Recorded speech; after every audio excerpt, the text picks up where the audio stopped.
Charleston. By reduction, McClellan meant the leveling, or in still plainer words, the destruction of Charleston, a city of some 40,000 inhabitants. The city was densely packed with homes, from three-story mansions stuffed with fine European art to backyard slave cottages, as well as dozens of churches and a handful of synagogues, schools for children and college students, hospitals, corner groceries, outdoor market stalls, scores of saloons, numerous gambling dens and brothels, a theater, and a few large meeting halls. In theory, the job could be accomplished without a single Union soldier even planting a boot on Charleston's streets by means of the cast-iron Parrott gun, capable of firing 10-pound projectiles from a mile away.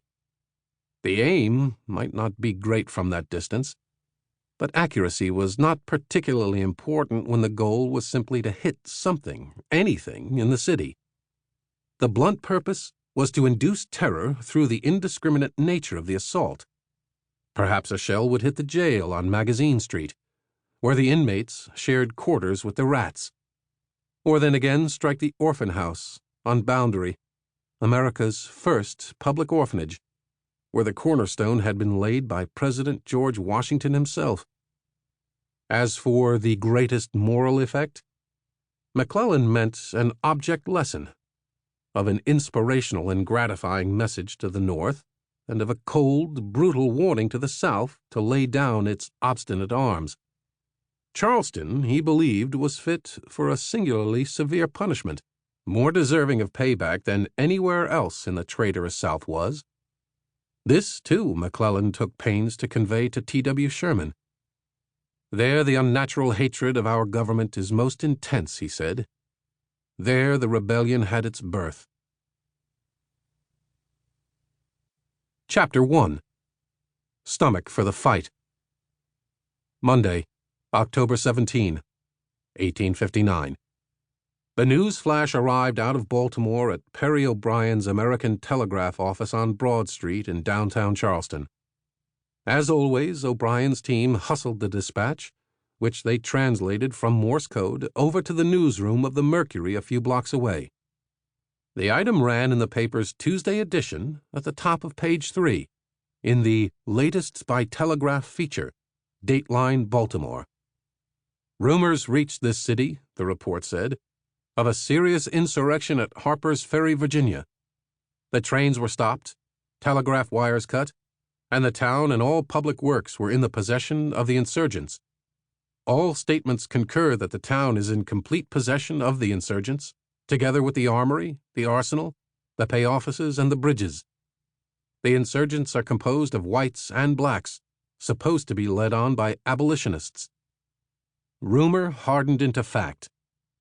The ringleader of the assault on Harper's Ferry was John Brown, a Connecticut-born militant opponent of slavery, who had waged bloody attacks on pro-slavery settlers in Kansas several years earlier.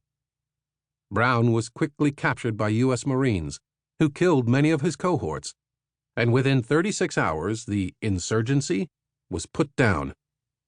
The Mercury saw the failed revolt as a signal. As we anticipated, the paper commented at week's end, the affair in its magnitude was quite exaggerated, but it fully establishes the fact that there are, at the North, men ready to engage in adventures upon the peace and security of the Southern people, however heinously and recklessly, and capable of planning and keeping secret their infernal designs. It is a warning profoundly symptomatic of the future of the Union with our sectional enemies. After John Brown was on trial for treason and expecting execution, the Mercury also turned the episode into a political rallying cry against the North. The great source of the evil is that we are under one government with these people, it declared at the start of November. If we had a separate government of our own, the post office, all the avenues of intercourse, the police and military of the country would be under our executive control.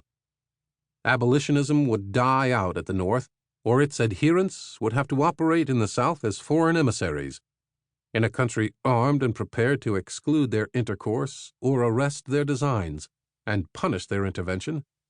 The South must control her own